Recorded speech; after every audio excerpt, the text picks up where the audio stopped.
প্রথমে 10 বার 20 বার 50 বার যতবার পারেন ইস্তেগফার করবেন এই নিয়তে। আল্লাহ কোরআনে আপনি এক জাতিকে বলছেন ইস্তেগফার পাঠ করো, ইয়াজিদকুম কুওয়াতান ইলা কুওয়াতিকুম, ইস্তেগফার পড়ো, আমি তোমাদের বর্তমান শরীরে যে শক্তি এই শক্তির সাথে আরো শক্তি অ্যাড করে দেব। আল্লাহ আপনি কোরআনে বলছেন শক্তি বাড়ে ইস্তেগফারে, আমি ইস্তেগফার বললাম, এই যে হাঁটবো আমার শক্তি খরচ হবে, আপনি শক্তি অ্যাড করে দেবেন।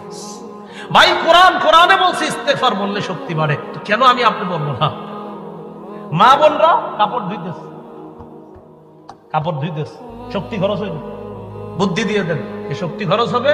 তুমি তো কি করবা, খাটের উপরে গিয়ে হয়তো কি করে মা বোনরা যে ওহ ক্লান্ত হয়ে গেছি, এরা কি করে খাটের উপরে হয়তো আপনি যাওয়ার পরে রিমোটটা হাতে নিয়ে হয়তো কিছু করে, কথার কথা।